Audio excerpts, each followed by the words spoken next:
comenzado pruebas respecto a esta información, ¿sí? Y está de acuerdo con lo que me han dicho. Igual tema 60-40, los exámenes y la práctica, los parciales van a valer el 85%, y los pasitos 5% y los seminarios 10%. Es lo que está valiendo, ¿sí? Para que tenga un poco más de peso la parte de teoría, los seminarios, ¿no? Por respecto a la nota. Eso es lo único que está variando, muchachos. Los dos parciales siguen igual, ¿sí? No estamos cambiando. Te lo voy a mandar para que lo tengas, ¿sí? Y que les compartas. Te mandé también el sílabo. Ya se los compartí. Otra cosa que está cambiando es la fecha nada más de esto.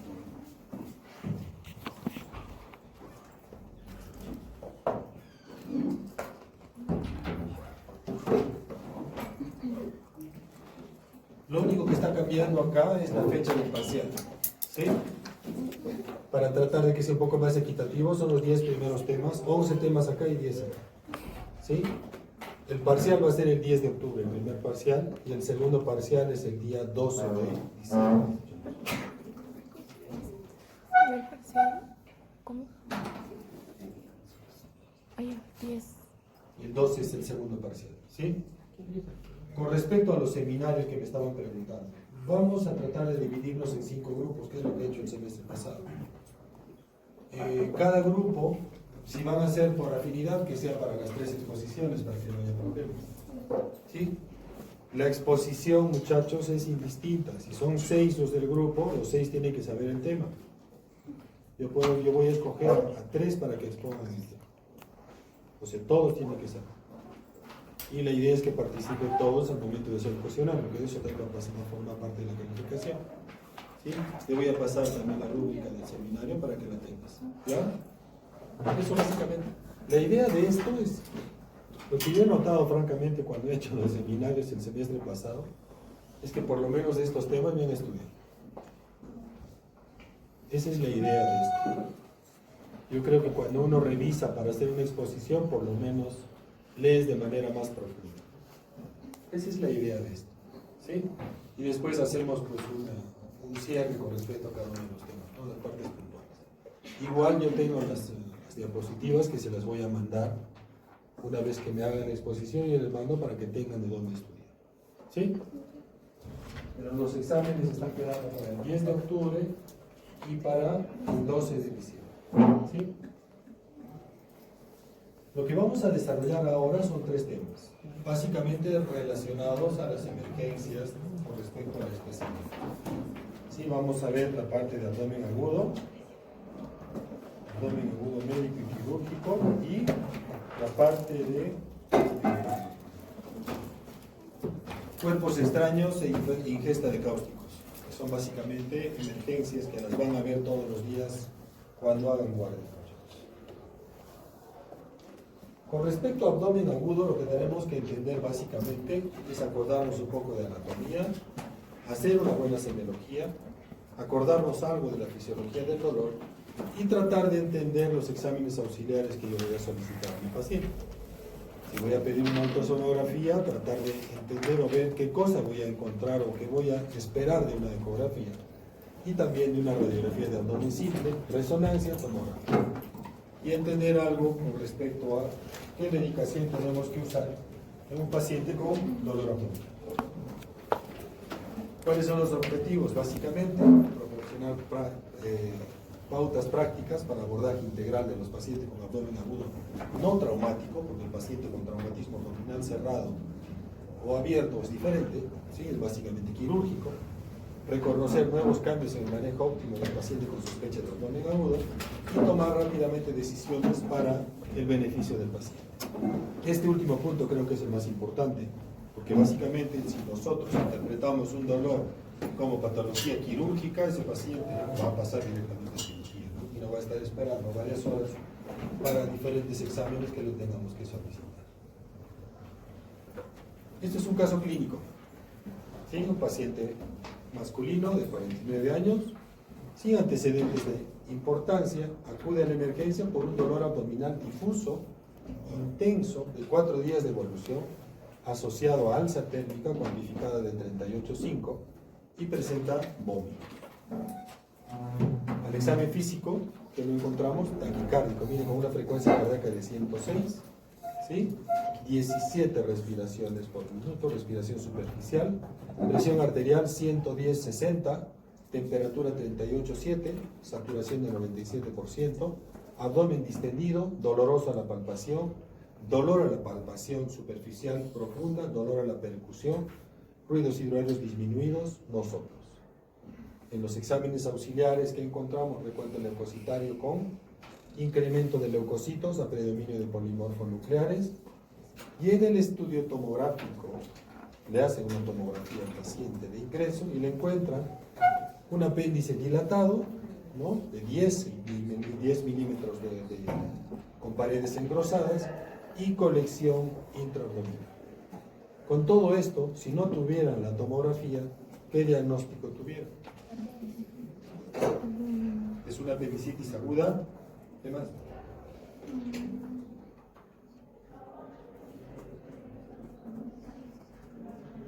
Es normal que tenga fiebre el paciente. Tampoco líquido, la cavidad intraabdominal. ¿Es apéndice o no es apéndice? Sí. Es una Es peritonitis. una apendicitis, pero ¿qué más tiene? Peritonitis. Peritonitis. 4 días de enfermedad, está con lilia, hay reacción peritoneal, ¿no? Ruidos hidroaéreos disminuidos, ¿sí? Rebote positivo. Tiene una tomografía con líquido libre en cavidad, ese apéndice probablemente esté perforado, ¿no? Esto es lo que tratemos de tratar de evitar que llegue a pasar. Clínicamente, ¿cómo hacemos el diagnóstico de apendicitis? Signos de... ¿Sí o no? Puede ser. Básicamente, la idea de encontrar a un paciente con una apendicitis aguda es clínico. No debo esperar a encontrar leucocitosis, no debo esperar a encontrar alteraciones de este tipo. No tengo que llegar a una tomografía para hacer un diagnóstico de un apéndice, ¿no? Es clínico. Dolor en hipófisis ilíaca derecha que ha empezado en epigastrio, rebote positivo, tos positiva, ¿no? Básicamente me habla de la sospecha de una apendicitis aguda, resistencia en la pared abdominal, y probablemente ese hemograma esté normal. Si yo lo encuentro en un periodo inicial, con esa clínica yo tengo que pasar a ese paciente cirujano. Y tengo que cerrarme y decirle al cirujano, esto es una apendicitis, hasta que no me demuestre, ¿no? Si ya tengo esto, yo sé que tengo que operarlo. ¿Qué complicaciones tiene esto? Lo más probable es que este paciente posteriormente haga adherencia, pueda hacer colecciones intraabdominales, ¿no? O sea, una serie de complicaciones que tenemos que tratar de evitar. ¿Cómo definimos abdomen agudo, muchachos? Es un cuadro sindrómico cuyo síntoma principal es el dolor abdominal.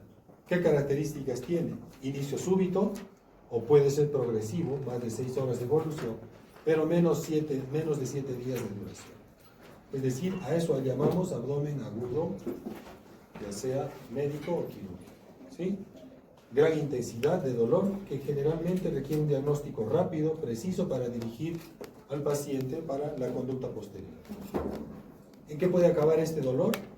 Tratamiento quirúrgico o tratamiento médico, dependiendo de la etiología. Ejemplo de tratamiento quirúrgico, muchachos. Apendicitis. Ejemplo de tratamiento específico, tratamiento médico. ¿Cuál es lo más común? No.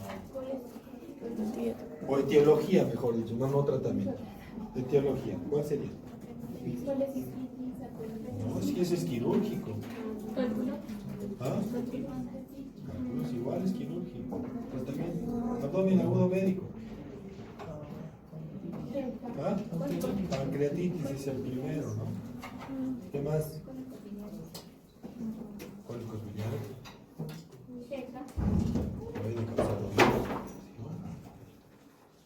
Epidemiológicamente, miren el dolor. Principal causa de consulta de emergencia. Más o menos entre el 18 y 42% de los pacientes adultos van a acudir a la emergencia por un cuadro de dolor abdominal. Es más frecuente a mayor edad, 63% de los pacientes por encima de los 75 años. Y de acuerdo a la edad, yo puedo orientar también mi etiología. que tengo que acordarme de cómo se hace esto de la manifestación de dolor. Básicamente hay una parte de transducción que básicamente es dónde empieza el dolor, ¿sí? La activa, básicamente, donde empieza la injuria, activa la vía aferente y esto se transmite por vía neurológica, por los nervios, impulso nervioso al sistema nervioso central, y una vez que llega al sistema nervioso central, al cerebro, hay una modulación. Podemos modificar el dolor nosotros mismos o podemos modificar el dolor con uso de medicación. Estos son básicamente los tres pasos o los tres periodos de manifestación de dolor. La transducción, que es básicamente donde empieza el dolor hasta que llega al cerebro, la transmisión, y la modulación, cómo interpretamos el dolor. Esa modulación va a definir básicamente cuál es la manifestación, depende mucho del umbral de dolor de cada persona. Hay personas que son muy tolerantes al dolor. Una persona como la que han visto, para que aguante 4 días de dolor, parecido de una apendicitis, probablemente su tolerancia al dolor sea bastante. Entonces, ¿qué podemos hablar de transducción? Se han identificado 4 clases de estímulos que pueden iniciar el dolor en un paciente. La distensión y la contracción, que son básicamente manifestaciones de dolor a nivel intestinal. La tracción, compresión y la irritación química. La irritación química, básicamente, inflamación, hipoxia o necrosis. Esto básicamente, estos 3 tipos de transducción o de estímulo del dolor van a estar mediados por una serie de citoquinas, ¿no? Bradykinin, caliquerina, histamina, serotonina, ¿no? Una serie de sustancias que van a estimular el inicio del dolor. Acuérdense que las vísceras huecas generalmente duelen o porque se distienden o porque se contraen. El asa intestinal duele porque tiene cólico el paciente. ¿Por qué tiene cólico? Porque está viendo espasmo, cólico.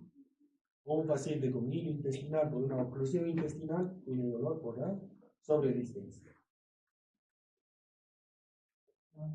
¿Qué más tenemos que acordarnos? Los receptores viscerales que miden la respuesta de dolor se encuentran en diferentes sitios. A nivel de la mucosa, a nivel del mesenterio, a nivel de la serosa o del peritoneo y en la pared de los órganos huecos, ¿no? Estos receptores generalmente hacen la transmisión a través o a nivel de la parte muscular de los órganos, ¿no? A nivel de la serosa o a nivel de la mucosa. La mucosa básicamente está mediada por estímulos químicos principalmente. Es un ejemplo de dolor por estímulo de la mucosa, ¿cuál sería? La liberación de ácido clorhídrico en el estómago asociado a una úlcera pélvica, ¿no? Asociado a básicamente afectación de la serosa. Una peritonitis, ¿qué pasa inicialmente? El dolor es difuso, ¿no? Dolor epigastrio. Y una vez que se afecta la serosa o el peritoneo, el dolor es localizado en la cocíliaca derecha, ¿no? O sea, básicamente, dependiendo de la profundidad de la inflamación, el dolor se va haciendo cada vez más localizado. La transmisión, ¿por dónde se hace? Básicamente, la primera neurona incorporada en la víscera, en la médula espinal, llega a la segunda neurona, tronco cerebral, y ahí al tálamo y se hace consumo, ¿no? A la corteza cerebral del sistema límbico. Esa es básicamente la vía de ascenso del estímulo del dolor hasta el cerebro. ¿Y cómo respondemos? A nivel del sistema nervioso central se liberan una serie de sustancias, nuestras endorfinas, por ejemplo, que dan sensación de mejoría, sensación de bienestar y calma del dolor. Se liberan sustancias endógenas y modifican el impulso nervioso del dolor. ¿Sí? Esto básicamente es una respuesta normal que tenemos todos. Hay personas que tienen una respuesta exagerada, que su umbral de dolor es corto o bajo, y sus manifestaciones de dolor son mucho más importantes. Una gastritis erosiva en una persona con un umbral de dolor muy bajo generalmente va a tener un dolor intenso. Ustedes le hacen una endoscopia y van a encontrar simplemente lesiones. Como hay pacientes que tienen una úlcera profunda, penetrante, el paciente simplemente tiene una pirosis o sensación de ardor que mejora con la comida, ¿no? Eso va a depender mucho de la sensibilidad. La percepción es el proceso final a nivel postolámbico, creando experiencias subjetivas y emocionales llamadas manifestación o interpretación de dolor. ¿Qué tipos de dolor tenemos? Los tres que conocemos, que ya lo han visto en semiología, ¿no? Dolor visceral, somatoparietal o dolor referido. El dolor visceral es básicamente las características principales de este tipo de dolores, que es mal definido, es difuso, mal localizado, es un dolor sordo y generalmente se percibe a distancia del órgano afectado. ¿Qué tenemos básicamente de este tipo de manifestación? Que el paciente va a sentir dolor en la línea media, a nivel epigástrico, mesogástrico o hipogástrico, dependiendo de la zona que esté afectada. La región epigástrica básicamente da una manifestación en la parte media superior, patología de hígado, de biliares y estómago, ¿no? En la parte media, asa intestinal y colon ascendente, y en la parte inferior, toda la parte renal, la génesis urinaria y la parte del colon y del recto, ¿no? Más o menos son manifestaciones de dolor que va a tener el paciente, y de acuerdo a ese tipo de dolor visceral que pueda manifestar inicialmente el paciente, yo puedo pensar qué órgano puede estar afectado. El somatoparietal básicamente es de origen peritoneal y las características principales es que es un dolor bien localizado, bastante intenso, aparición brusca y generalmente incrementa con cambios de posición, accesos de tos o con la respiración. El paciente inspira y tiene dolor. Este tipo de dolor es básicamente cuando está inflamado el peritoneo parietal. Y el dolor referido es básicamente el dolor que sigue una metáfora. Es un dolor de un órgano, pero no manifestado en el punto donde se encuentra ese órgano. Se percibe en la localización a distancia del órgano afectado y básicamente está relacionado con las asas adherentes, ¿sí?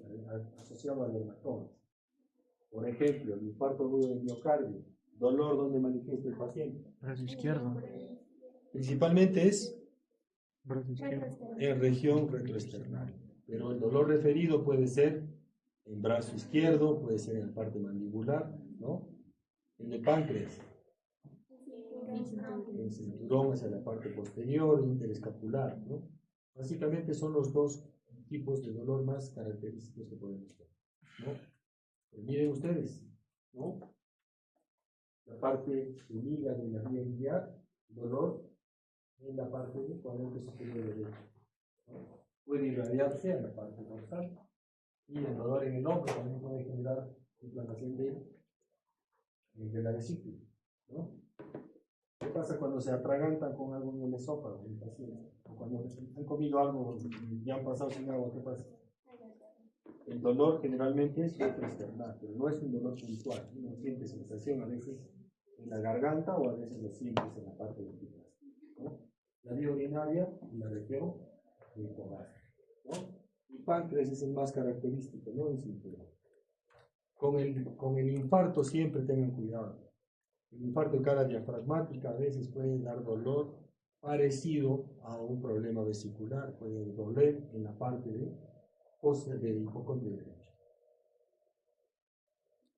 La etiología es múltiple, miren, de causa intraabdominal, podemos tener inflamatorias, y miren ustedes, perforación, apendicitis, diverticulitis aguda, pancreatitis aguda, colangitis, enfermedad inflamatoria pélvica, fiebre del Mediterráneo familiar. Ese es un problema básicamente no común en nuestro medio, pero hay que tenerlo presente.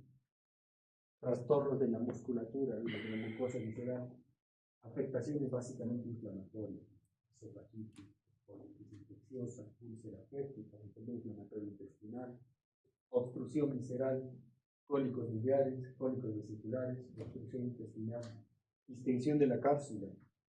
¿El hígado tiene sensibilidad? No, No tiene. solo su. Lo que duele es la cápsula. Cuando la cápsula se distiende, genera dolor. Esa es una característica de un paciente con hepatitis aguda. Es un dolor difuso en el hipocondrio derecho, pero no es dolor. O sea, es una manifestación de pesadez o una manifestación de una sensación de disconfort en el hipocondrio derecho. pielonefritis aguda, quiste de ovario, endometritis, ¿sí? Embarazo ectópico, que también es una manifestación de dolor, y siempre hay que tenerlo como diagnóstico diferencial de una apendicitis, un ectópico del ovario anexo o del ovario derecho. Causas vasculares que pueden generar dolor: isquemia intestinal, aneurisma de aorta disecante, infarto esplénico, necrosis tumoral, trastornos funcionales que van a haber muchos pacientes con esta patología: la dispepsia, el colon irritable, esofagitis eosinofílica, también una gastritis biliar. Causas no abdominales, y bastantes. El herpes zóster, radiculopatías. ¿Qué manifestación tiene un paciente con zóster inicialmente? ¿Han visto un paciente con zóster alguna vez? Duele, arde, depende de qué metámera esté afectada. Si está afectada la metámera del trigémino, es un dolor intenso. Y a veces es un dolor inexplicable. El paciente va varias veces a la emergencia por dolor. Si les agarra una metámera que corresponde básicamente a la región del hipocondrio derecho, el paciente tiene manifestación de ardor y dolor que no sabe interpretar. Y muchas veces viene, acaba haciéndose ultrasonografía, valorando básicamente vesícula o hígado, y pensando en que pudiera haber algún problema de nivel. Y posteriormente aparecen las vesículas, ¿no? Que son básicamente de distribución metamérica. Siempre empiezan en la mitad de la columna y van en dirección de la metámera afectada, ya sea a lo derecho o a lo izquierdo. La fibromialgia, que es una patología neurológica muy común en este tiempo, asociado básicamente a la alteración de neurotransmisores, ¿no? Cardiovasculares, neumonía, o cardiopulmonares, infarto de miocardio, neumotórax, enfisema, enfermedades de tórax, básicamente metabólicas, tóxicas o metabólicas, la uremia, la cetocidosis diabética, las picaduras de insectos. ¿Han revisado algo con respecto a picadura de la araña de casa? ¿Han visto las arañas de su casa, no? Esas arañas marrones. ¿Qué características? ¿Qué causan? Una necrosis, y hay otras que pueden causar ¿qué? Y la viuda negra es neurotóxica. Muchas veces estos pacientes tienen manifestación de dolor en el epigastrio como si fuera una pancreatitis. Hacen espasmos y contracciones en la región del abdomen superior. Y eso hay que tener muy interesante. Con la de casa sí tengo mucho cuidado porque causan, como han dicho, necrosis renal. Y de acuerdo a dónde se ubica el dolor, yo puedo sospechar qué patología tengo aquí. Si es hipocondrio derecho o cuadrante superior derecho, básicamente patología de hígado y biliares, ¿no? El cuadrante superior izquierdo, vaso, ácido intestinal, ¿no? Puede ser colon izquierdo y colon derecho del cuadrante superior derecho. Cuadrante inferior izquierdo, básicamente patología de apéndice, si es mujer, ovario y anexos, ¿no? Y el lado izquierdo, igual, ¿no? Colon izquierdo, pensando en colon sigmoide, y dependiendo básicamente de la edad del paciente, puede sospechar que patología puede tener. Miren la frecuencia del abdomen agudo, ¿por qué viene la mayoría de pacientes? Dolor inexplicable, inespecífico, ¿no? Hasta pacientes con posible cáncer o diverticulitis. La mayoría de pacientes, miren, casi 35% no se encuentra la causa. Apendicitis aguda, 28%. Miren, patología del tracto biliar, 10%, obstrucción intestinal, menos del 5%. En nuestro medio, en Cusco por lo menos, cambia un poco esto. Los que han rotado en el hospital van a ver que la mayoría de pacientes hospitalizados en gastroenterología son pancreatitis de origen biliar. Y esto básicamente estaría dentro de patología intestinal. Patología de otro tipo, neoplasias, cualquier tipo de dolor, y los diverticulitis como última posibilidad, ¿no? Menos del 5%. Las más comunes, dolor de origen no determinado, apendicitis y patología de vía biliar y páncreas pondría yo en el tercer grupo, ¿no? Frecuencia de abdomen agudo quirúrgico, a la cabeza, apendicitis también. Esto varía mucho también de acuerdo a él. Como segunda causa, la apendicitis no complicada por la primera causa y la complicada como segunda causa 23%. Y ahí viene el 20%, y el colecistoma, todo asociado básicamente a la flexibilidad, ¿sí? Y colecistitis nivel 3%.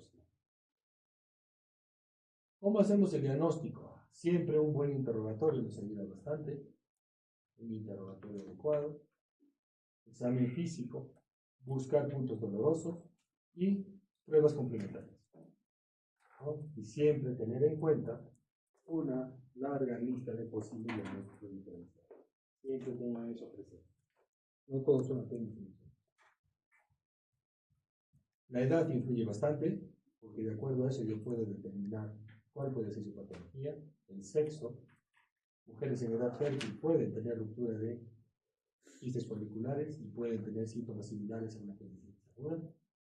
Antecedentes quirúrgicos y antecedentes personales.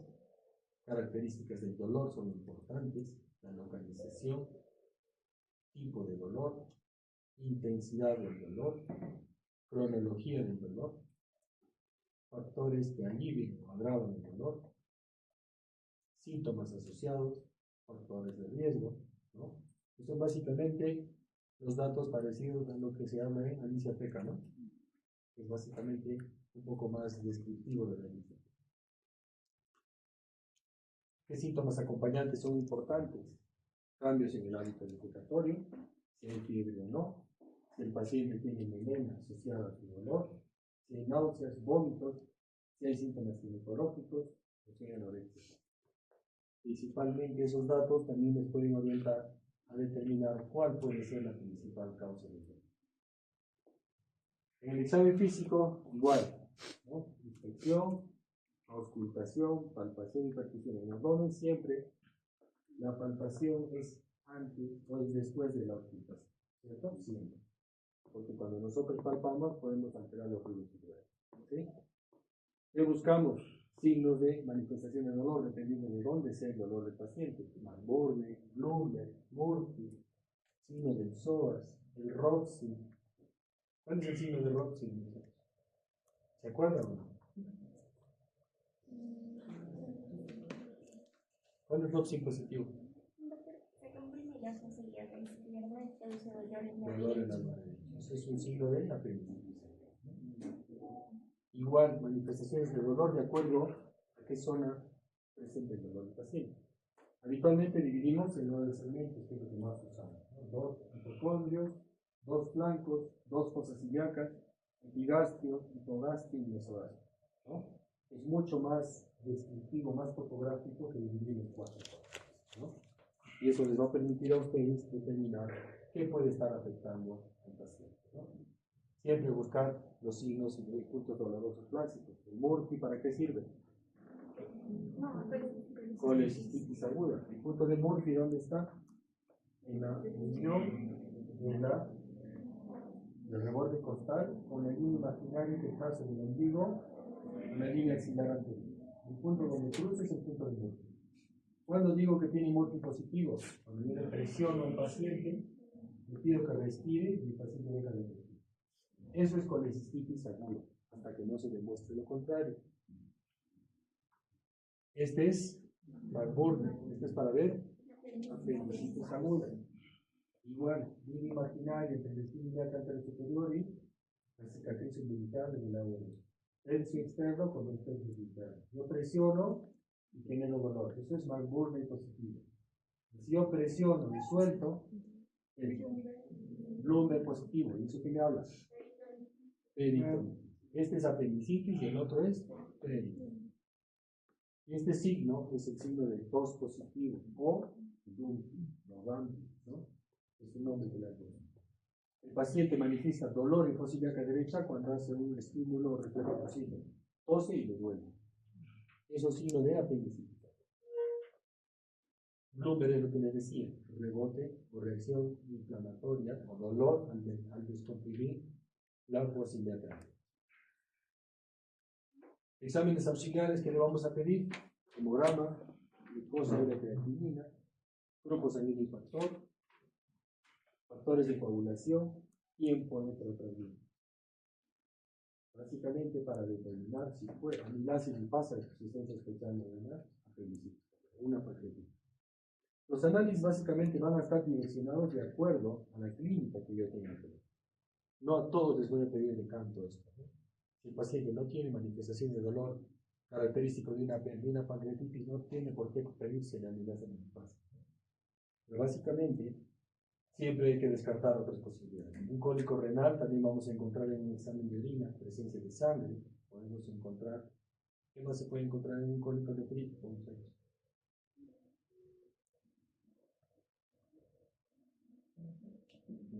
Cristales también, ¿no? Generalmente es focal, ¿no? Sangre en la orina y presencia de cristal. Estudios radiológicos: una radiografía de abdomen simple de pie, de cúbito, una placa de tórax, esto para descartar perforación de víscera hueca principalmente. Ecografía abdominal, renal y ginecológica para buscar otra etiología. Y la tomografía básicamente va a depender del examen físico y de lo que yo encuentre en la empresa. Acá que vemos, miren ustedes, la placa de abdomen y el tórax. Este es tórax básicamente. Acá, aire libre en cavidad. Este es un abdomen agudo quirúrgico, perforación de víscera hueca. Es una contraindicación absoluta. Muchas veces les van a pedir a ustedes un dolor. Este paciente, por ejemplo, tuvo dolor epigástrico intenso, hizo melena. Yo le pido una placa porque le encuentro un abdomen distendido, pierde la matidez del hígado. Yo le pido una placa, le encuentro aire libre en cavidad. Es una contraindicación absoluta para hacer una endoscopía al paciente. Yo tengo que presionar a mi cirujano para que lo tenga. Muchas veces piden endoscopia. Ayer he tenido una interconsulta de ese tipo. Paciente con sospecha de perforación de asa intestinal delgada, úlcera perforada, úlcera abdominal perforada. Solicitamos endoscopía para la ubicación exacta de la úlcera. Eso es una contraindicación absoluta. Si ustedes tienen esta placa, le dicen a su cirujano, esto tiene que operarlo. Porque si ustedes hacen una endoscopía, ¿qué va a pasar? ¿Qué va a pasar? Muchachos. ¿Qué pasa si yo le hago una endoscopía?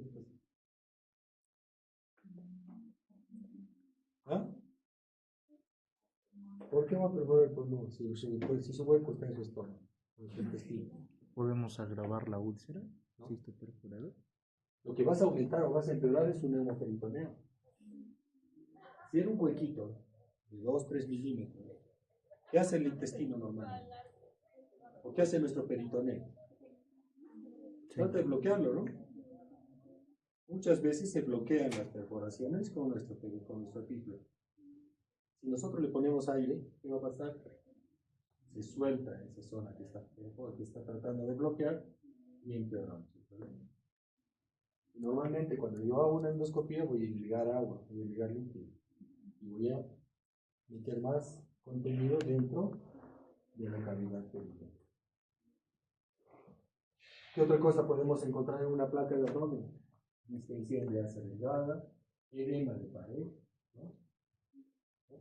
Básicamente, allá también tenemos asa distendida, asa intestinal gruesa bien distendida. Eso nos habla de obstrucción intestinal baja. O en una ecografía, vesícula con paredes engrosadas, ¿no? Edema perivesicular, ¿no? Hasta puede encontrar líquido perivesicular. Eso me habla de colecistitis aguda. Y si encuentro aire perivesicular, es una colecistitis aguda gangrenosa. Una tomografía que puedo ver, valorar el páncreas, ¿no? Tiene un páncreas aumentado de tamaño, borramiento de la cabeza del páncreas, ¿no? Esta es una tomografía sin encontrar. O puede encontrar una corrección del hígado, ¿no? dependiendo mucho de las manifestaciones clínicas. ¿Qué clínica tendrá mi paciente con absceso hepático? Fiebre, dolor al respirar, ¿no? Puedo tener Murphy positivo, una manifestación de Murphy por el dolor que tiene ahí, por la inflamación. No quiere decir que su vesícula esté inflamada, sino el dolor a la percusión también en cuadrante superior, ¿no? Hacemos una ecografía y probablemente se vea esa conexión líquida. Pero lo más probable es que también este paciente tenga recuento leucocitario elevado, PCR elevado, ¿no? Las pruebas de laboratorio y imágenes no deben reemplazar a nuestro interrogatorio del examen físico del paciente. El propósito de los exámenes complementarios es confirmar o excluir otras posibilidades de diagnóstico. ¿Sí? Si yo tengo la sospecha clínica que es una apendicitis aguda, como les decía, no tiene sentido pedir amilasa, lipasa, tomografía, ¿no? Voy a encontrar algo probablemente. Puedo encontrar amilasa elevada en un paciente con inflamación de la apendicitis. ¿Sí o no? ¿Por qué? La amilasa no es específica del páncreas. Se puede elevar en patología, en las gestantes puede estar elevado. ¿Dónde más puede estar elevado? Patología intestinal, ¿no? En pacientes diabéticos puede tener discreta elevación, ¿sí? Por eso es importante siempre tratar de direccionar. Si tengo una amilasa elevada y lo más probable lo que ocasiona es desorientarlos mucho más para ello. Abdómenes agudos especiales, mujeres en edad fértil, los ancianos, los inmunocomprometidos. Los pacientes con cero positividad, los HIV, son una caja de Pandora, es difícil a veces hacer. Siempre definir la conducta terapéutica inmediata. Básicamente, balance entre historia clínica y enfermedad, ayuda diagnóstica y evolución temporal. ¿Sí? Tratamiento lo más rápido posible, tratamiento quirúrgico inmediato, potencial o manejo. Esto es lo que tenemos que diferenciar cuando nuestro paciente entra a la emergencia. ¿Qué hacemos cuando entra? Reposo gástrico, una vía periférica, y la decisión de antibióticos y analgesia va a depender mucho de la interpretación individual. La analgesia, actualmente se está indicando que se puede iniciar analgesia en el paciente una vez que ya tengamos la confirmación de cuál puede ser la definición clínica del paciente. ¿Sí? Si yo tengo la certeza que mi paciente tiene una apendicitis aguda y el paciente va a ser operado a las 7 de la noche, hoy día, por ejemplo, el paciente, no lo voy a tener hasta las 7 con dolor. Y empiezo a dar tratamiento analgésico, empiezo sus antibióticos y sé que a las 7 de la noche voy a pasar. ¿Por qué es importante la definición? Porque muchas veces pacientes con abdomen quirúrgico, cuando se usa analgesia en entrada, muchas veces enmascaras el cuadro. Llega a manos del cirujano y dice, esto no es una apendicitis, hasta que pase el efecto del medicamento. Una vez que pase el efecto del medicamento, recién empieza a tener manifestaciones de dolor. ¿Sí? Y si es definición de un tratamiento médico, le podemos dar analgesia. Acá hay algunas discordancias con respecto a lo que les he dicho. La terapia analgésica ha sido muy controvertida en el contexto del paciente con abdomen agudo. Actualmente existe suficiente evidencia que respalda el uso temprano de analgesia, independientemente de la causa y antes del diagnóstico definitivo. Esto es un poco discordante, ¿no? Pero lo ideal es tener ya un diagnóstico definitivo. Y si el paciente necesita cirugía, iniciar analgesia. ¿Qué podemos usar como primera opción? Acetaminofén, endovenoso, ¿sí? Narcóticos pueden agregarse, ¿no? Antiintensidades muy fuertes de dolor, antiespasmódicos, ¿no? Como terapia ayudante al dolor, opioides y uso de AINES, ¿no? Los AINES generalmente son bastante efectivos cuando el paciente tiene un cólico nefrítico, ¿no? Se utilizan antiespasmódicos o antiinflamatorios. Pero siempre yo les recomendaría inicialmente interpretar bien la manifestación de dolor y una vez que tengan definido cuál es la etiología, empezar la medicación. Una vez que tengan la confirmación. Es médico, ya sabemos que se da medicación, ¿no? Tratamiento sin necesidad de cirugía. Si el paciente va a entrar a cirugía, una vez que se confirme la definición quirúrgica, se inicia la analgesia. ¿Sí? ¿Quiénes manejan esto? Generalmente, definir, ¿es médico o es quirúrgico? Esta parte de interpretación es importante, ¿no? El tratamiento médico lo manejamos los clínicos y el quirúrgico los cirujanos, ¿no? Cuadros típicos de dolor agudo quirúrgico, básicamente, que nos van a indicar que el paciente debe entrar a la sala de operación. Dolor agudo, intenso, con alteraciones del compromiso sistémico, ¿no? Cuadro infeccioso séptico tóxico con dolor abdominal, abdomen en tabla, que nos habla básicamente de una posibilidad de un problema de peritonitis, ausencia de ruidos vibráreos, recuento leucocitario incrementado y neumoperitonitis. Esto me habla de perforación. Estos pacientes son quirúrgicos hasta que no se demuestren. Encuentro aire en cavidad, recuento leucocitario aumentado, ausencia de ruidos, abdomen en tabla, cuadro infeccioso séptico, tóxico y dolor intenso de compromiso o afectación del estado general del paciente. ¿Quiénes deben operarse inmediatamente? Las apendicitis agudas. Debemos manejarlas de manera inicial cuando no están complicados. Oclusión intestinal con estrangulación, perforación de víscera hueca, colecistitis aguda complicada, los aneurismas de aorta, trombosis mesentérica, quistes de ovario pedículo torcido, embarazo ectópico, torsión testicular. Estas son cirugías de urgencia. ¿Por qué la torsión testicular es una urgencia?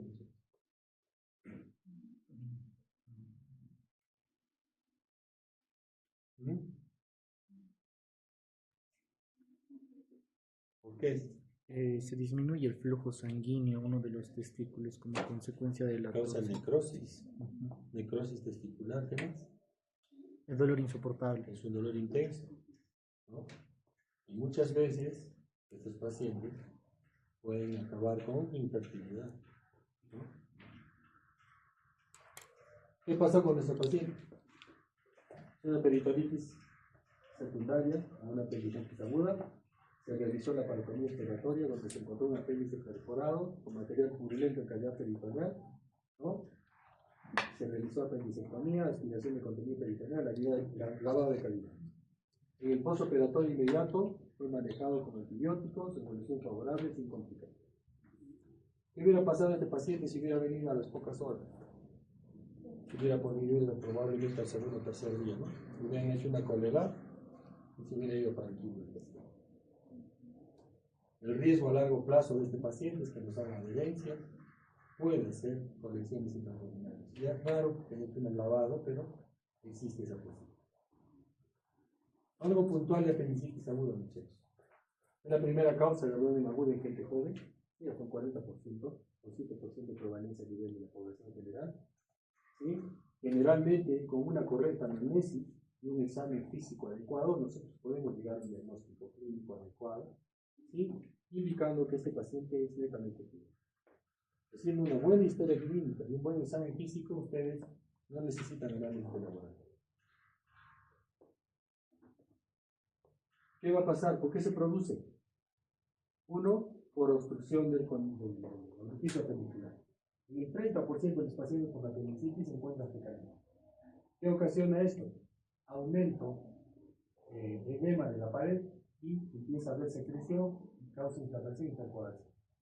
Otra causa es hiperplasia folicular linfoidea.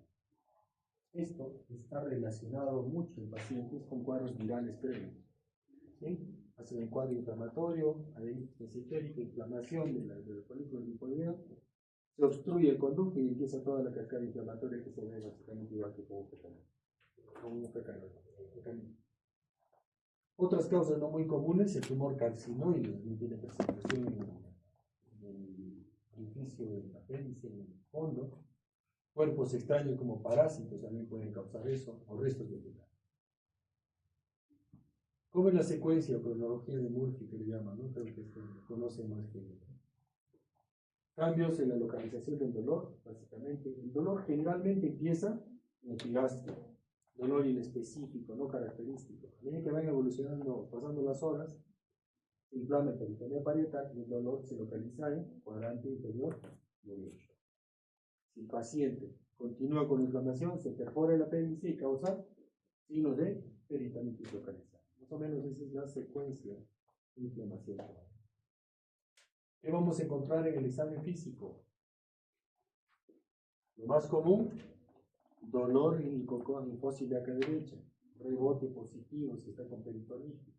Pero básicamente, los ruidos hidroaéreos generalmente están normales o un poco incrementados. Claro que se encuentren abundantes, ¿no? Y la hipersensibilidad del hipociliaca derecha. Manifestaciones o presentaciones atípicas en los extremos de la vida. ¿Sí? Pacientes con alteración del sensorio. Y también acuérdense que existen variantes anatómicas. No todos son apéndice del hígado. Siempre pacientes inmunosupresos o que utilizan corticoides también o antiinflamatorios de manera crónica pueden dar manifestaciones atípicas. Estas son las presentaciones más comunes. ¿Sí? Miren, la anatomía del apéndice es muy diversa. Puede estar paralelo al la válvula ileocecal o al límite terminal, puede estar por encima del límite terminal, puede estar pegado, subseroso o puede ser retrocecal. La manifestación clínica, miren cómo puede cambiar.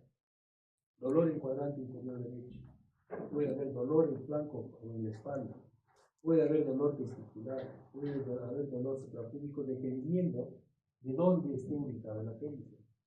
Si ustedes revisan la semiología del apéndice, cuando hacen la exploración de apéndice, hay como 13 maniobras para exploración o interpretación del dolor de apendicitis aguda. Y eso se debe a las variantes anatómicas que tiene cada paciente. ¿Qué vamos a encontrar en el laboratorio? Lo más común es que esté normal, pero podemos encontrar leucocitosis con desviación izquierda. ¿Cuál es la complicación más común? La peritonitis localizada, absceso apellicular, plastrón peripellicular, peritonitis circunscrita. Si este sistema no funciona, si nuestro filtro no bloquea el apéndice perforado, vamos a tener peritonitis difusa, puede haber hilio paralítico, pilifleritis, que es una complicación no muy común, pero ¿qué es la pilifleritis? Es una infección del sistema porta. O puede haber abscesos hepáticos. Este paciente puede hacer trombosis portal. O puede haber septicemia. Eso es con respecto al dolor, muchachos. ¿Alguna pregunta? Lo que vamos a ver es cuerpos extraños, que es una urgencia en la especialidad. Los cuerpos extraños son básicamente cosas que no deben estar dentro de nuestro organismo, ¿no? Miren este paciente. Paciente varón de 7 meses, residente en Cusco, ¿sí? Se cursó con amenazas de aborto desde el primer minuto. Básicamente parece que su evolución, su desarrollo ha sido meiotónico, ¿no? Sin complicaciones, nace, peso, 2 kilos 800 gramos. Desarrollo psicomotriz normal. Ese dato muy específico, ¿okay? Pero ¿qué pasa con este niño? Inicia sus molestias y en medio antes de acudir a la emergencia. ¿Y qué manifestaciones tiene? Tos seca, matutino, tiene náusea, no da cianosis y empieza a tener alzheimer. Pulso 92, acude a la emergencia del hospital, en 2 ocasiones signo manejado con nebulizaciones de antibióticos. Por la fiebre y la tos, atribuye que puede ser un proceso respiratorio alto. ¿Sí? Después de unos días, o básicamente a después de que acuda a la emergencia, se le agrega estridor respiratorio o estridor a llanto y dificultad respiratoria, por lo cual regresa a la emergencia. Es un niño, ¿de cuánto tiempo? 7 meses, creo. 7 meses. ¿No? Que viene con tos, náuseas, no tiene apetito y hace fiebre. Empieza a haber sibilantes o dificultad respiratoria, estridor respiratorio, ¿sí? Y por lo cual lo hospitaliza. Los síntomas, a estos síntomas se asocia dolor torácico, insalivación, cialorrea profusa y dificultad para respirar, ¿no? Disnea debido a compresión de la mente, según lo que requieren al momento del examen. ¿Qué le harían a este paciente como primero? Una radiografía. ¿Qué encuentran? Todos estos cables no son normales, ¿no? Pero es el monitor. ¿Qué es lo que llama la atención? El cubo de Lego. Mira lo que hay acá. Hay un cuerpo extraño. ¿Qué hay que hacer con este paciente? Una Endoscopía. endoscopía del pixel. Recuérdense que ya está por un día y medio, ¿no? Que ver que está en ayuno. Es una emergencia clínica, ¿sí? Requiere una extracción a la brevedad posible del cuerpo extraño también, y establecer básicamente que el tránsito esofágico esté terminado y evitar complicaciones. Esa es la idea principal de un paciente con cuerpo extraño. Más frecuente en niños, en adultos, más frecuente en pacientes de la tercera edad que en gente joven. ¿Por qué es más común en la tercera edad que en gente joven en cuerpos extraños? Problemas psicológicos. Y los abuelos son psiquiátricos todos, ¿no? La mayoría. La mayoría. Las prótesis son el problema serio en los abuelos. ¿Sí? La mayoría de prótesis que usan las personas de la tercera edad son prótesis completas, son con paladar, ¿no? Y no se siente lo que se come, pues cuando tienes algo sólido en la boca. Y lo que pasa es que dan 2 o 3 masticadas y se pasan la comida. O mastican y no sienten lo que hay dentro de la carne. Acá hay la costumbre de machacar la carne. ¿Han comido carne de cordero? ¿No? ¿Sí? Y han ido a comprar carne de cordero al mercado. ¿Qué hace la casera? Te machetea la carne. Usa hacha. No usan sierra. Para otros tipos de carne sí he visto que cortan con su sierra eléctrica que tienen ahí. Pero el cordero no sé por qué lo golpean con hacha. Y cuando revisan la carne, tiene trozos de hueso dentro de la carne. Y eso probablemente también sea una causa de esto. Si el hueso está astillado, es difícil que puedas sentirlo dentro de la carne cocida. ¿Ya? ¿Dónde son los sitios más comunes de que se detenga el cuerpo extraño? Esfínter esofágico superior. ¿No? ¿Dónde más? Al nivel de donde hace una angulación en la aorta y a la entrada al estómago. ¿Sí? El más común, cricofaringe, a más o menos a 15 centímetros de la cara dentaria, arco aórtico, 23 centímetros. El bronquio fuerte izquierdo también es otra zona donde se puede detener, 27 centímetros. Y el esfínter esofágico inferior. Esto está relacionado con un adulto, ¿sí? Las medidas son de un adulto.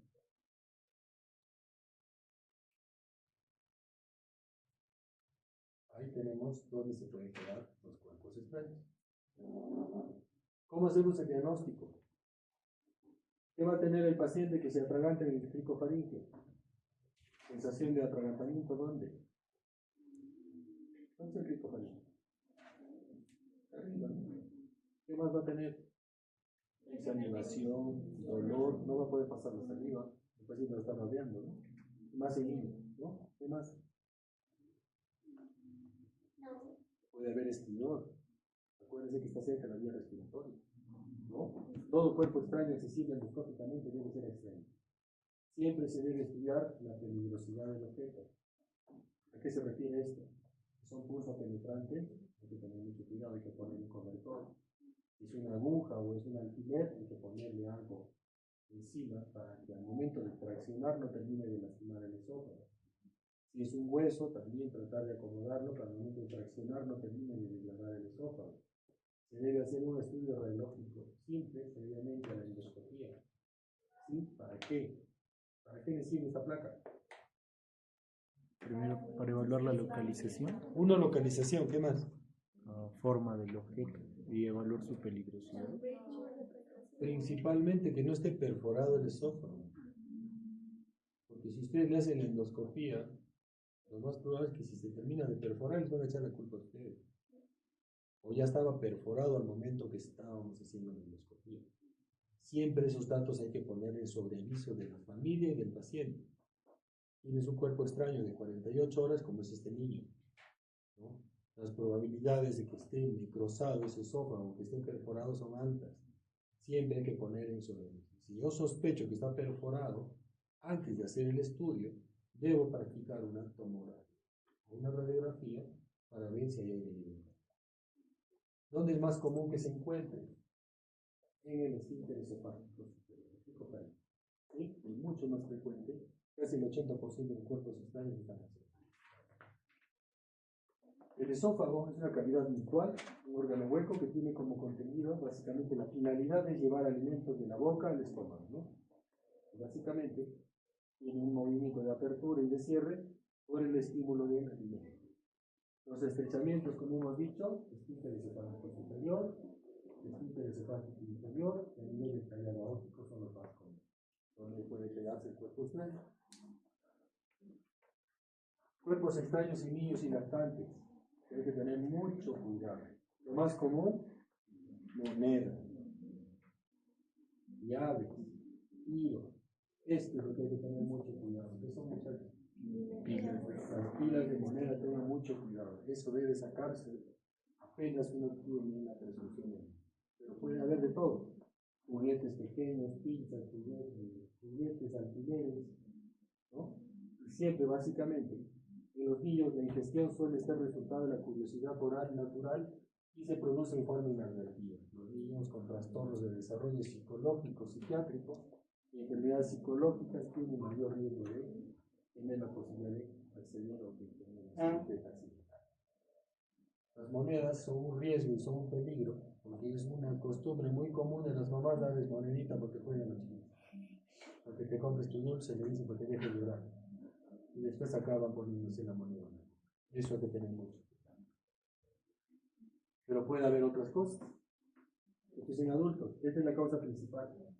¿Sí? Pero también esto se fractura y también se pasa al esófago. Hay que tener mucho cuidado. También se puede poner de todo. Esta no la de las piezas del ajedrez, pero sí hemos sacado en el hospital lo primero que hay ahí, un cepillo dental. Esto es más común en pacientes psiquiátricos, ¿no? Trastornos de la conducta. ¿Sí? Y siempre hay que obtener o hacer, considerar real lo que el paciente dice, ¿no? Que se ha atragantado con tal cosa, básicamente hay que pensar y descartar esa posibilidad. Con las cosas plásticas hay que tener cuidado porque no son radiopacas, ¿sí? Las cosas sólidas o metálicas sí son fáciles de evidenciar, ¿no? Si el paciente le dice que se ha comido algo plástico, le pide una placa de tórax y no van a encontrar nada probablemente. Pero si el paciente tiene clínica, cianorrea, dificultad para deglutir, sensación de dolor, hay que pensar que el cuerpo está. Puede haber agujas, ¿no? Cepillos metales, fibras de acero, vidrio. Los vidrios son relativamente frecuentes también cuando uno va a comer a un restaurante. A veces nos dan un vaso rajado, roto, y a veces hay accidentes. Y los pacientes alcoholizados también hay que tener cuidado, ¿no? Que a veces sí hay cosas serias en muchas cosas. Hemos sacado chapas de cerveza en el esófago, pacientes que se han tomado el municipal. ¿Saben qué es el municipal, no? ¿Ah? ¿No saben qué es el municipal? ¿No van a tomar en grupo ustedes? ¿Ah? ¿Tú sabes qué es el municipal o no? El vaso central, donde se echa todos los residuos. Al medio de la mesa, como no se puede echar al piso, lo echan encima del vasito. Y en ese vasito hay puchos de cigarro, hay chapitas. Y a veces el que está más mareado se confunde de vaso y se toma. Hemos sacado chapas de cerveza.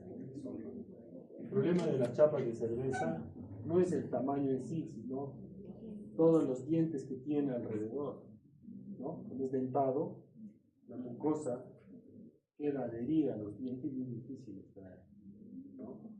A veces es más fácil progresarlo en el estómago y después acomodarlo para poder retirarlo, ¿no? Pedazos de carne también es otro problema de las personas que tienen dificultades para masticar. A veces hay gente que mastica 2 o 3 veces y deglute fragmentos grandes de alimento. Y dentro de estos pedazos de carne puede haber partículas de hueso, las espinas de pescado, huesos de pollo, alambres dentro de algunos alimentos que puede haber, ¿sí? Cascarón de hueso de huevo no he sacado nunca, pero puede haber, ¿sí? Y las semillas, miren, semillas de frutas también son consumidas. En adultos, básicamente, los fragmentos de carne pueden ser tan grandes que a veces son difíciles de pasar, ¿no? A veces, como les decía, pacientes que utilizan prótesis mastican mal el alimento y degluten y se queda retenido en el esófago, sin necesidad de haber una obstrucción. ¿Qué hacer en estos casos? Lo que se puede hacer es progresar el alimento, como es blando, se puede progresar hacia el estómago. ¿Sí? También hay que considerar que pueden haber alteraciones anatómicas preexistentes, membranas del esofágico, anillos esofágicos, divertículos, ¿no? O estenosis pépticas o cáncer, ¿no? Pacientes con neoplasia del esófago, a veces una manifestación inicial es atragantamiento con alimento. La mayoría de cuerpos extraños que pasan al estómago no necesitan ser extraídos. Van a seguir su progresión a través del tubo digestivo y van a ser expulsados por la deposición. Pero cuando son muy grandes, ¿no? Como cucharas, quitadores de pelo, este tipo de instrumentos que son muy grandes, lo más probable es que quede retenido en el antro gástrico. O pasa el píloro y se retiene a nivel de la segunda porción, ¿no? Porque no hay espacio en esa anatomía para que pueda progresar. Pero esto es lo que se puede ver, muchachos. Esto está en la parte superior, ¿no? Esta es la región cervical. La cuchara se ha quedado detenida a nivel del esfínter esofágico superior. Esto es relativamente fácil de sacar, ¿no? Hiperextienden y probablemente tenga la cosita de la cuchara de pecho, ¿no? Pero miren, también se pueden comer esas cosas, ¿no? Es la caparazón de un choro, creo, ¿no? Ahí está en su comida. En los niños, generalmente, los papás son los que se dan cuenta de lo que ha pasado. Y lo que va a notar el paciente es que tiene sensación de atragantamiento, va a tener intento de querer vomitar, insalivación, llanto excesivo, ¿no? Y muchas veces cianorrea, no pueden pasar el alimento, no pueden, muy irritables los pacientes. Dependiendo de dónde se encuentre, puede tener disnea, olivia, tos, sibilantes o disfonía. Esto me habla más de la posibilidad de que el cuerpo extraño donde esté ya respiratorio. Esto me puede diferenciar mucho. Si el paciente está cianótico, está tosiendo, está con sibilantes y está disfónico, lo más probable es que ese cuerpo extraño esté en la vía aérea. ¿Cómo puedo diferenciar si está en la vía aérea o en la vía digestiva? ¿Por la clínica? Uno, la clínica, ¿qué más? En la placa, ¿cómo voy a ver el cuerpo extraño?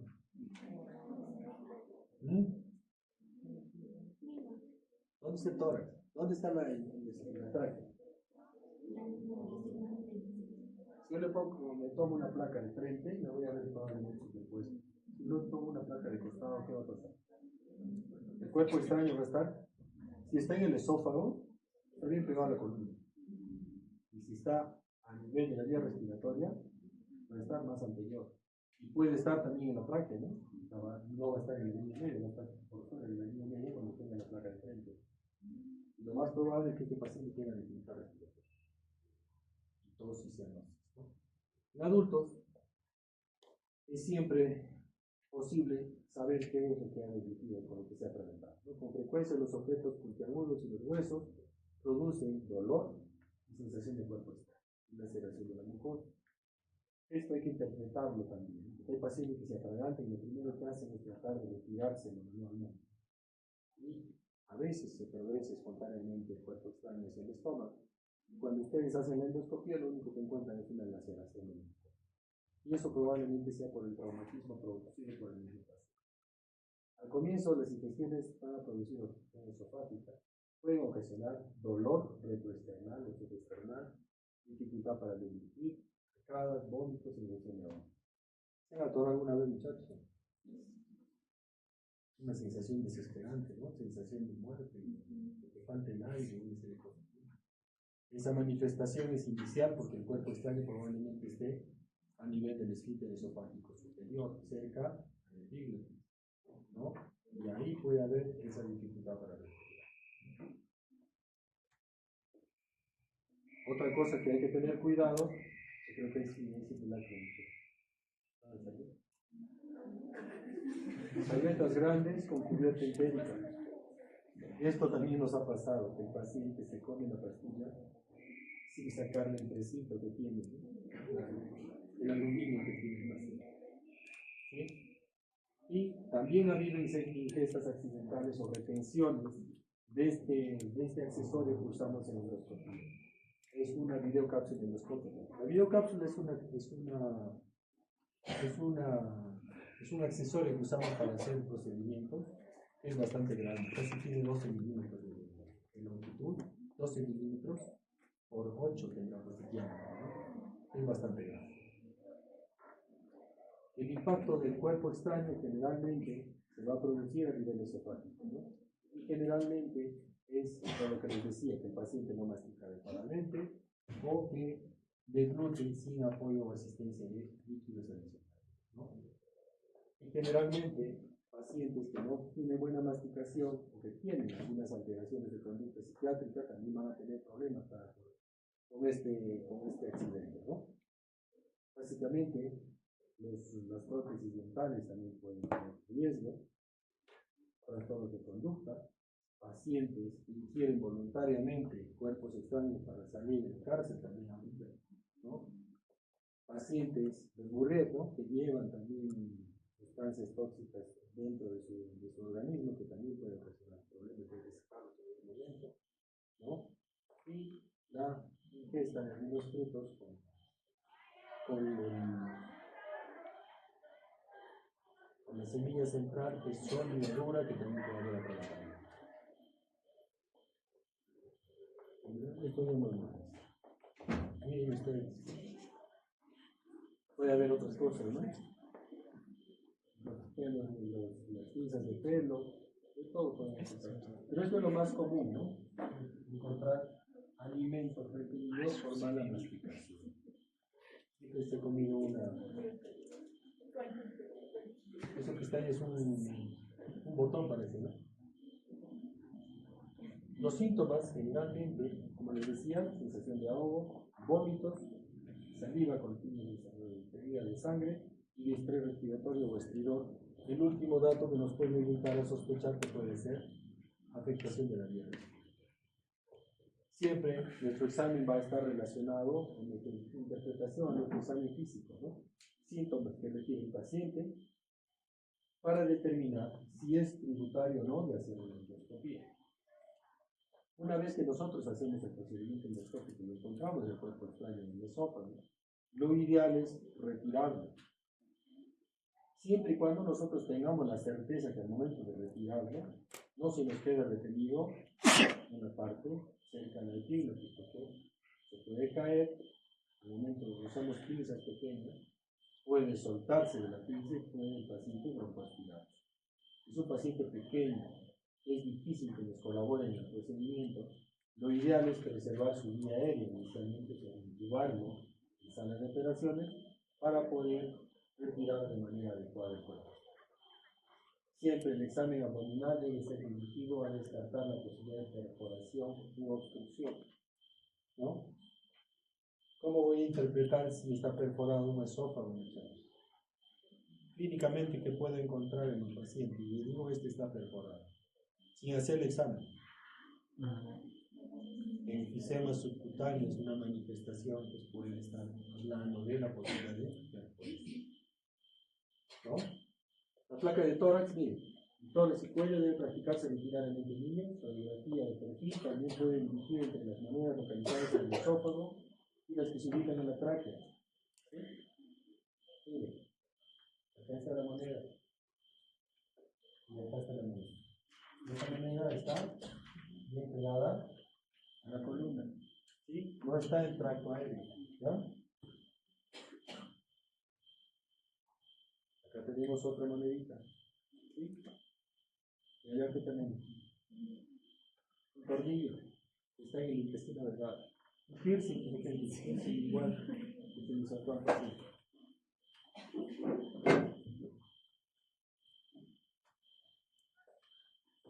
Otra moneda aquí, alambre. Se pueden encontrar de todo, lo que a ustedes se les ocurre que puede ser un problema que se puede encontrar. Lo que es importante es siempre interpretar esto. Han visto que una moneda es bien delimitada, ¿no? Bien redonda. Cuando hay una imagen de doble halo, cuando ustedes tienen esta imagen acá y otra imagen central, pequeña, eso es alta sospecha de una pila de moneda. Si yo tengo la sospecha de una ingesta de una pila de moneda, la pila de moneda son las baterías de los juguetes, ¿no? Son una emergencia. Estas pilas de moneda causan daño por efecto local, ¿sí? Y también efecto eléctrico. Estas sustancias son baterías de litio. El litio es corrosivo, va a causar daño en la mucosa por liberación de esta sustancia y también el daño eléctrico. Acuérdense que las dos terminales, tanto el polo positivo y negativo, están en una misma cara en una pila de litio. Es por eso que cuando ustedes hacen una endoscopía en estos pacientes, lo más probable es que encuentren tejido micrótico. Hay que tratar de sacarlo apenas uno tenga la interpretación de que esto es un cuerpo extraño de tipo pila de litio. Este es el doble halo que les decía. Ese es clarito, ¿no? Ese doble halo es una manifestación, un hallazgo de la imagen que les orienta a sospechar de que esto es una batería. Para la extracción, ¿qué hacemos? Endoscopía. ¿Sí? Generalmente utilizamos accesorios de diferentes tipos, ¿no? El paciente sedado, y se puede usar una pinza de cocodrilo, diente de ratón, ¿no? Podemos usar canastillas, podemos usar balones, asas o trípodes, dependiendo. Esto va a depender mucho de los accesorios que se tengan en el hospital y va a depender mucho también del cuerpo extraño, ¿no? Una carne que han visto con esta pinza es imposible retirar, ¿no? Probablemente si utiliza una canastilla se le vamos a retirar o algo parecido a eso. Va a depender mucho de la interpretación de ustedes con respecto al cuerpo extraño que tengan al frente. Esta es una moneda, muchachos. Esta es una pinza, ¿no? Ese cocodrilo que se permite agarrar toda la moneda y poder extraer. Esta es una chapita. O puede ser, ese es carne, ¿no? Para eso están usando un asa, ¿no? Un asa para poder extraer, o puede ser un hueso también. ¿Cuál es el problema de un hueso? Tiene puntos filudos, ¿no? Y generalmente está incrustado en el mucosa. Si yo tracciono esto, lo que voy a causar es que eso se incruste más y se perfora. Lo que a veces se trata de hacer es progresar un poco y enderezar, ¿no? Sacarlo por la parte más puntiaguda, ¿no? Para que no cause daño en la mucosa. Esto es lo que tratamos de prevenir, muchachos. Es una pila de moneda. Con pocas horas de contacto con la mucosa causa necrosis. Puede causar perforación del esófago. Este es el peor cuerpo extraño que puede ir en el mundo. Esto es necrosis y ahí se ve una perforación del esófago.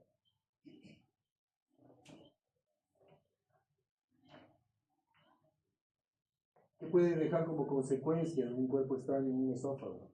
Podemos encontrar laceraciones, que son estas lesiones como el desgarro. Puede ocasionar perforaciones, en el tiempo pueden convertirse en fístulas, ¿no?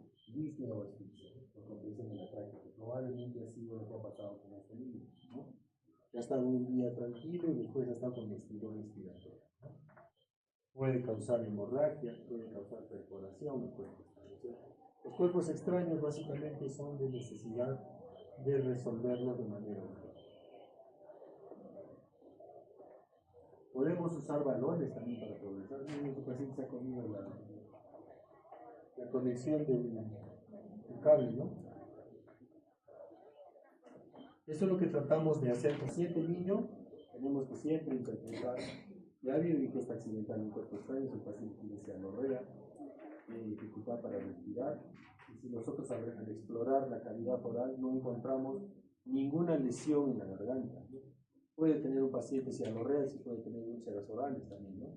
Una herpangina, que es una lesión común en el niño asociado a dificultad para deglutir, podría estar asociado a ese problema renal.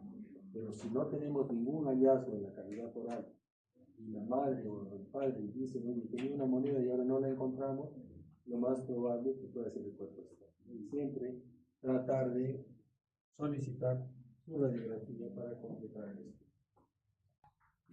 ¿A qué se llaman cáusticos? A todas las sustancias ácidas o alcalinas que puede ingerir el paciente. Miren este paciente de 6 años que ingiere accidentalmente un cáustico. Ingresa de emergencia por dolor torácico y ciánodo. ¿Qué les puede estar manifestando eso? Probablemente haya daño de este esófago. ¿Qué tenemos que interpretar acá? Saber qué cáustico ha ingerido. Es diferente si ha sido lejía o si ha sido ácido muriático, ¿no? Es evaluado de forma inmediata por su médico en el centro de salud, apreciando lesiones aisladas, eritematosas y neuropáticas. Eso ya nos habla de que hay lesiones a nivel de la mucosa. Probablemente haya compromiso de esófago y de estómago. Se refiere a un hospital para mejor estudio, ¿no? Otro paciente mujer de 25 años, que ingresa al servicio de emergencia por presentar sensación de pirosis, dolor abdominal, posterior a ingesta de cáustico, ácido muriático, de forma voluntaria por problemas personales. ¿Qué diferencia hay entre uno y otro? El daño probablemente de esta señorita sea mucho mayor que el otro niño. El niño ha sido accidental. ¿Qué significa? Ha probado el producto y probablemente lo ha botado. En este caso, se ha preparado su ácido muriático y se ha tomado como gaseosa, ¿no? Esto probablemente tenga mayor daño. Al ingreso paciente quejumbrosa, depresiva, ligero dolor, dice, abdominal, no signos de irritación peritoneal, sin hallazgos en el examen físico, nada significativo. Los dos son diferentes, ¿no? Va a depender mucho de la cantidad. La intoxicación por cáusticos está mediada o dada por ingesta de álcalis o ácidos. ¿Sí? Se define como ingesta de sustancias corrosivas que destruyen el tejido vivo. ¿Sí? Pueden ser ácidos o álcalis. En gestión de cáusticos en niños, el 80% de los agentes causales, ¿no?, o de los pacientes que vienen son menores de 5 años. Y generalmente está producido porque en casa guardamos nuestras sustancias para desinfectar la casa en botellas de gaseosa, en frascos o en depósitos no adecuados. ¿Sí?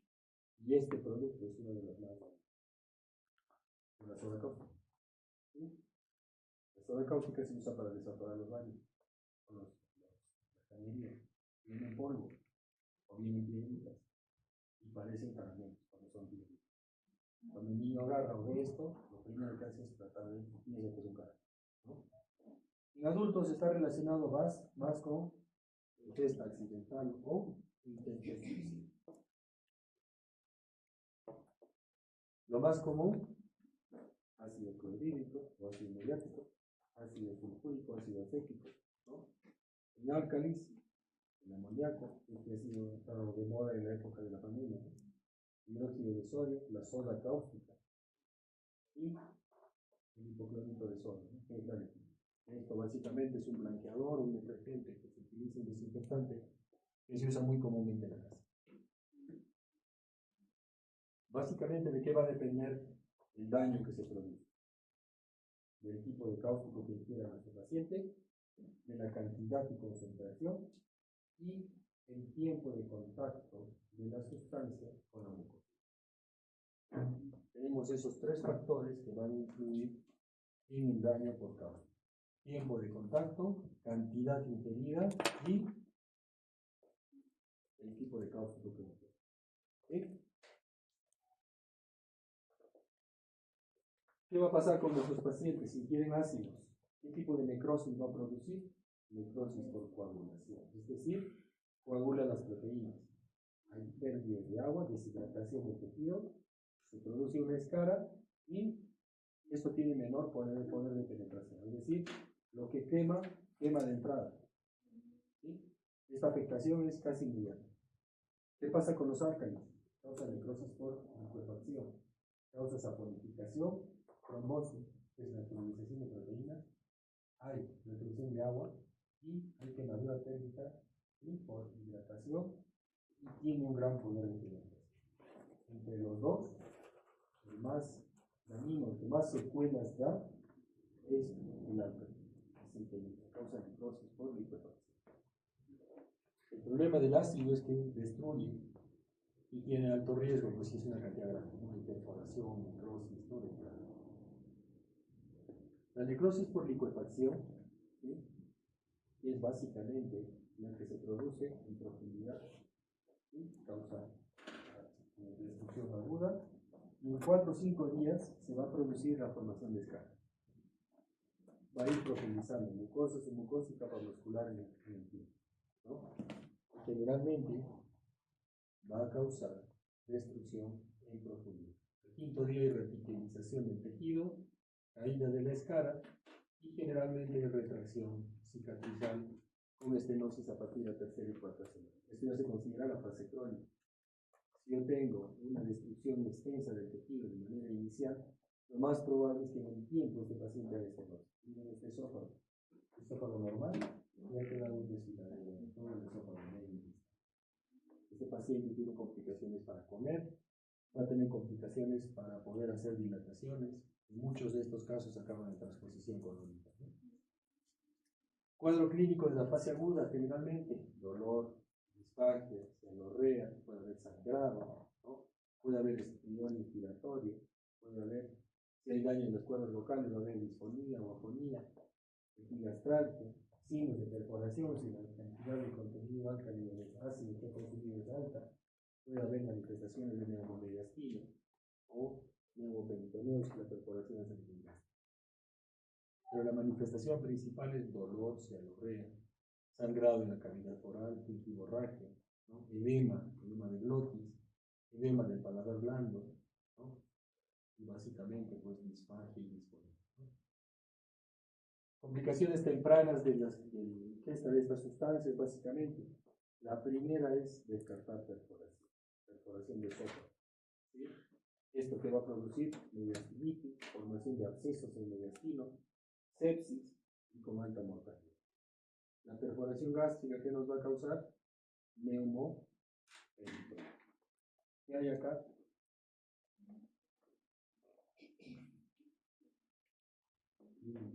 Es normal que haya ahí alrededor del corazón. Perforado el esófago.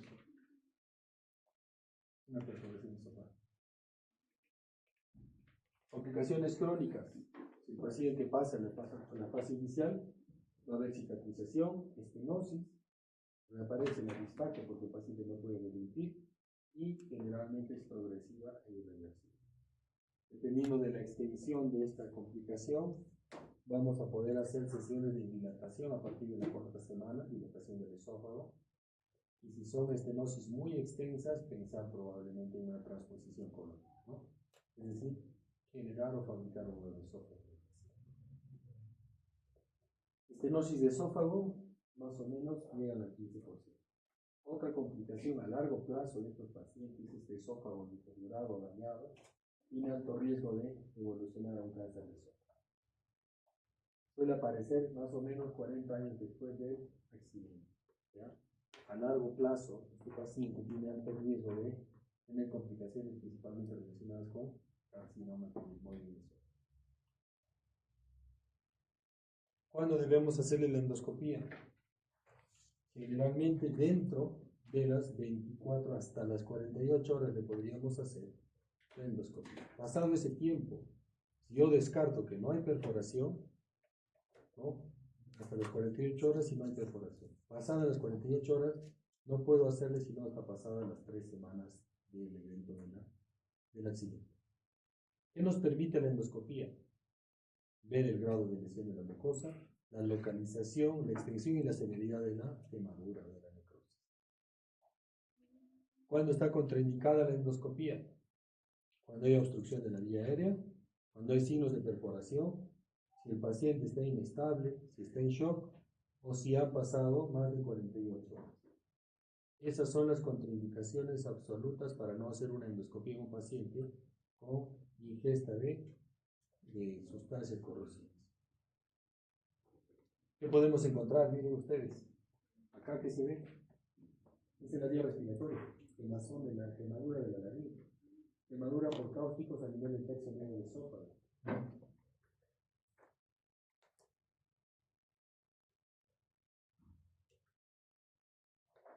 Tenemos una clasificación que utilizamos cuando hacemos la endoscopía, una escala de Sargar.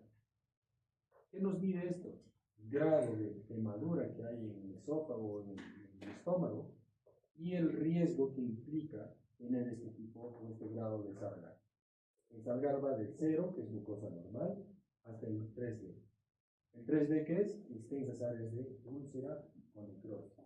Miren la mortalidad y la morbilidad. 65% de mortalidad tiene un Sargar 3D. ¿Sí? ¿Esto qué va a haber? Hay edema, hay oxidado, hay úlceras, hay necrosis o hay úlceras con necrosis extensa, ¿no? Va a depender mucho de la profundidad de la quemadura para nosotros interpretar qué Sargar estamos teniendo dentro de nuestro paciente. ¿Para qué les sirve a ustedes que van a hacer emergencia? Para interpretar cuál es el riesgo de complicaciones que puede tener un paciente. Si yo tengo una endoscopía que me dice Sargar 1, ese paciente puede empezar a comer casi inmediatamente. Pero si es un 2A hasta un 3B, probablemente tengo que considerar en hospitalizar, ¿no? El 2B, 3A y 3B probablemente tengan que pasar a terapia intermedia o cuidados intensivos.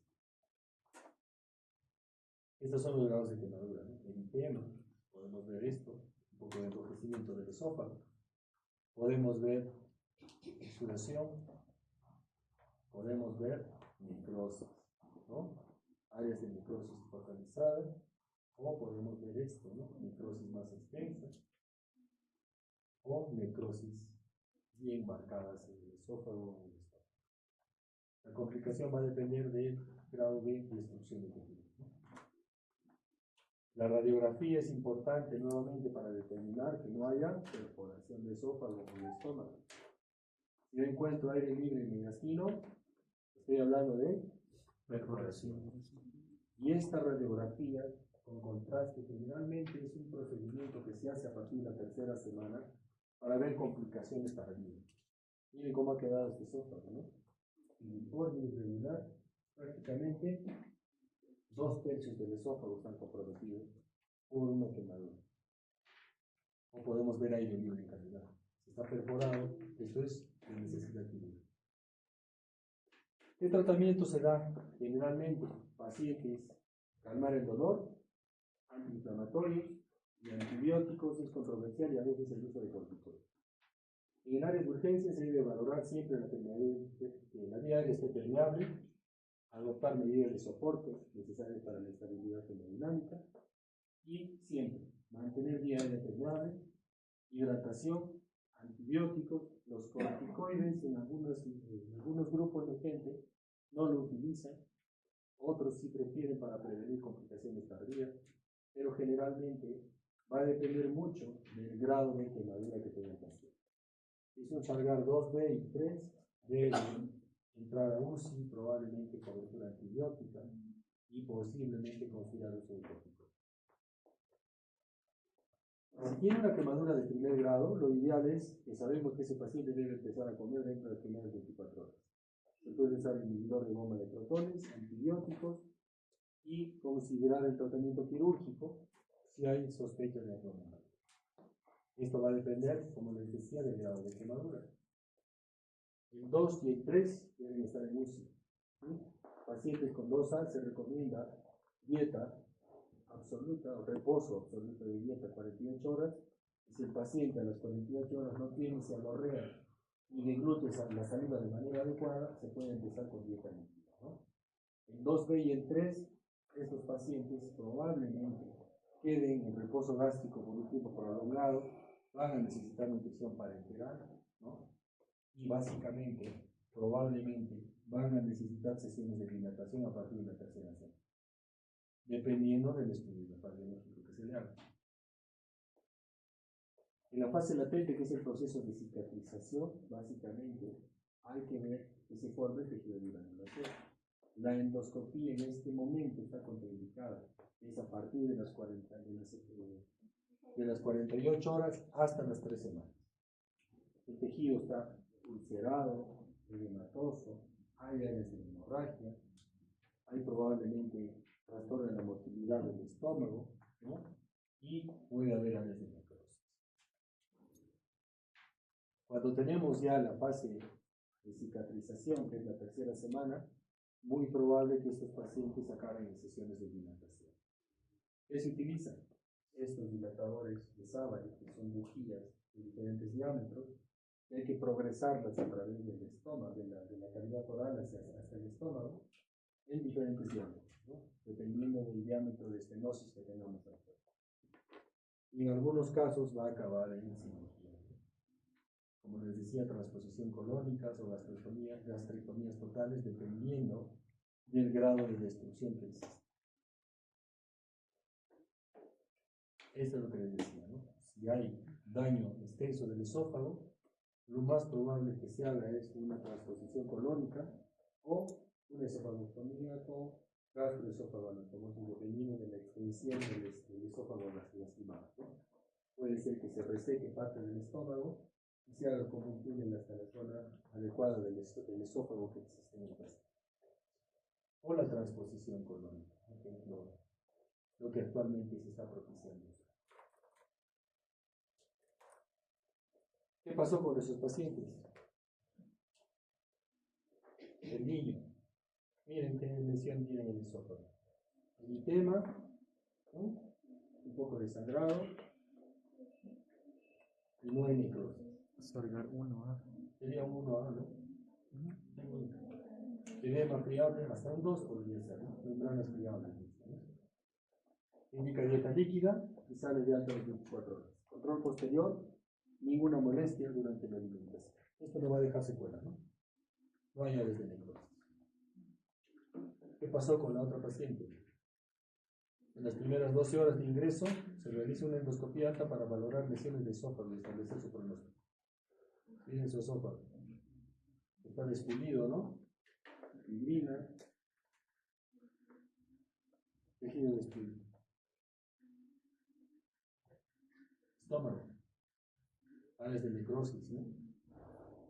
Esto probablemente haga retracciones, puede haber perforación posterior. Antro, mucosa pálida con material necrótico y fibrinoide. Paciente durante la evolución posterior presenta hiporexia, náusea, con lo cual se realizó una endoscopía documentando cicatrices, fibrosis, antro de retracción importante y estenosis pilórica secundaria. O sea, después del evento, la paciente estuvo yendo bien. Pero a la 3ª semana, ¿qué pasa? El antro, ¿cómo quedó? Se ha estenosado tanto, ¿no? Ha cicatrizado, pero ha habido retracción.